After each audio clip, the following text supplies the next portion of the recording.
The hardest part about becoming someone new is realizing how much of you has to die first, not physically, not dramatically, quietly. The version of you that hides behind distraction, the version that keeps explaining instead of changing, the version that says one day because it is terrified of what happens when one day finally becomes today.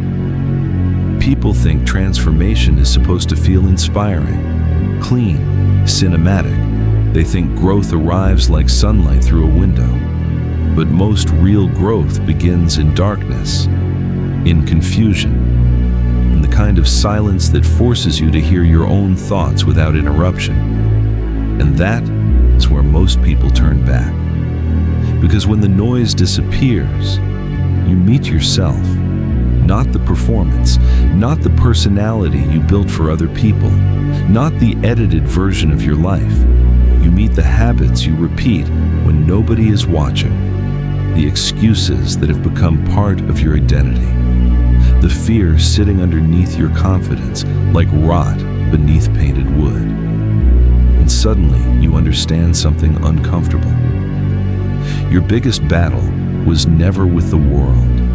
It was with the part of you that became comfortable staying the same. There's a strange grief that comes with self-awareness. Once you truly see your patterns, you cannot unsee them. You begin to notice how often you betray yourself in small ways, how easily you abandon your own standards when things become difficult, how many promises you made to yourself only to break them quietly, hoping nobody would notice. But you noticed. That is the curse of consciousness. You carry the memory of every moment you could have acted differently, every hour wasted feeding distractions that gave you nothing back, every opportunity buried under hesitation, every day spent waiting to feel ready, as if readiness is something that arrives before action instead of after it. And time watches all of it without emotion. That is the terrifying thing about time. It does not hate you.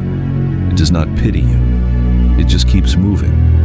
Cold, indifferent, uninterrupted. You can spend years avoiding discomfort only to wake up one morning and realize discomfort was waiting for you anyway. Older now, heavier now, more expensive now. Because avoided pain does not disappear. It accumulates. The conversations you avoid become distance. The discipline you avoid becomes regret. The fear you avoid becomes identity. And eventually a person can become so attached to their own limitations that they defend them like truth. That is why some people never change. Not because they are incapable, but because they built an emotional home inside their suffering. Their excuses became familiar. Their procrastination became ritual. Their self-doubt became a language they speak more fluently than hope. At a certain point, misery stops feeling miserable. It just feels normal. That is a dangerous place to live. You start mistaking survival for living, existing for progressing. You begin counting distractions as peace because actual silence would force you to confront what you have become. So you keep scrolling, keep consuming, keep numbing yourself with noise. Anything to avoid sitting alone with your own mind long enough to hear the truth. But the truth is patient. It waits in quiet rooms, in sleepless nights, in mirrors you avoid looking into for too long, and eventually it asks the question you cannot escape forever. Who are you becoming through your daily decisions? Not your intentions, not your goals, your decisions. Because identity is not built through ideas. It is built through repetition, through the small behaviors nobody applauds, through the moments where you either obey your higher mind or your temporary emotions. Most people are not destroyed in one dramatic collapse. They disappear slowly, a little more compromise, a little less discipline, a little more avoidance, a little less honesty. until one day they look at their life and feel like strangers inside it. And maybe that is what fear really is. Not fear of failure, not fear of pain. Fear that after all these years, you never truly became who you were capable of being. There's no louder regret than unrealized potential. Because deep down, beneath all the excuses and circumstances and explanations, most people know. They know when they are running from themselves. They know when they are capable of more. The human mind is terrifying like that. It can lie to others endlessly, but somewhere inside, the truth remains untouched, waiting, watching, keeping score. And growth begins the moment you stop arguing with that voice, the moment you stop demanding comfort from a process that was never meant to be comfortable. Because growth is violent in its own way. It tears illusions apart. It exposes weakness without mercy. It forces you to confront how undisciplined your mind has become, how dependent you are on validation, how fragile your identity really is when external things disappear. But that destruction has purpose. A forest fire looks catastrophic until you understand some seeds only open through burning. Maybe that is you. Maybe life is not punishing you. Maybe it is exposing the parts of you that cannot survive where you are meant to go. The ego interprets pain as destruction. Wisdom interprets it as revelation. There are lessons you cannot learn through comfort.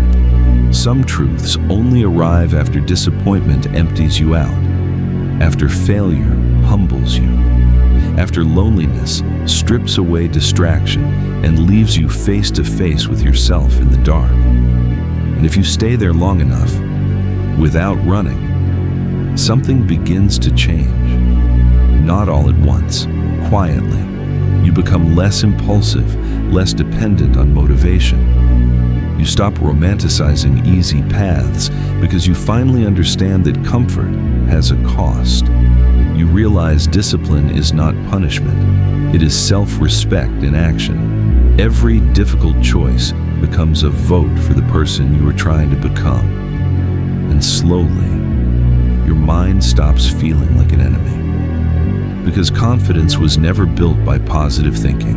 It was built by evidence, by proving to yourself repeatedly that you can act despite resistance, despite doubt, despite the voice that says, "Not today." Especially despite that voice.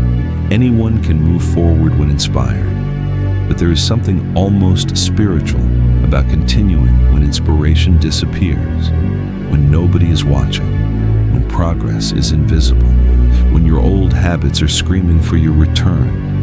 That is where identity changes, not in the spotlight, in isolation, in the quiet decision to keep going without applause. And maybe nobody talks about this enough, but growth can feel lonely. Because once you begin changing, certain environments stop fitting you. Certain conversations begin feeling empty.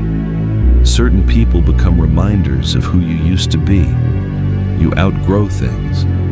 And outgrowing is painful because humans naturally cling to familiarity, even when familiarity is hurting them. But you cannot evolve while desperately trying to remain recognizable to everyone around you.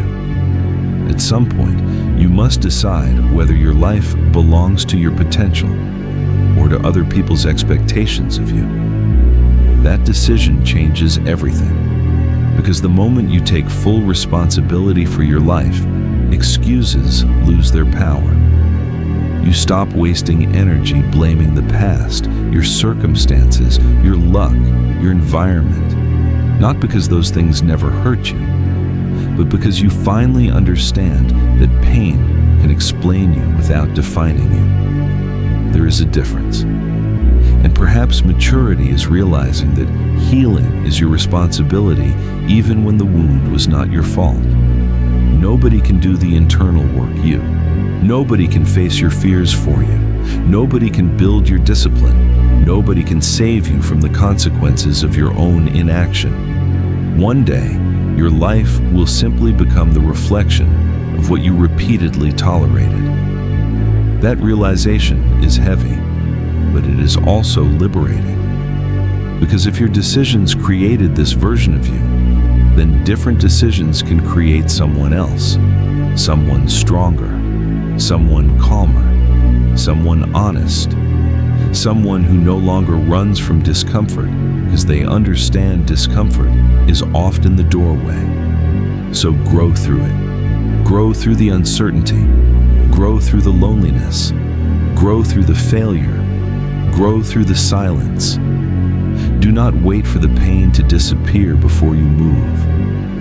Move, and let the pain teach you something on the way. Because a difficult season can either break your identity or forge it. And years from now, when you look back at the darkest chapters of your life, you may realize they were not there to destroy you. They were there to introduce you to yourself.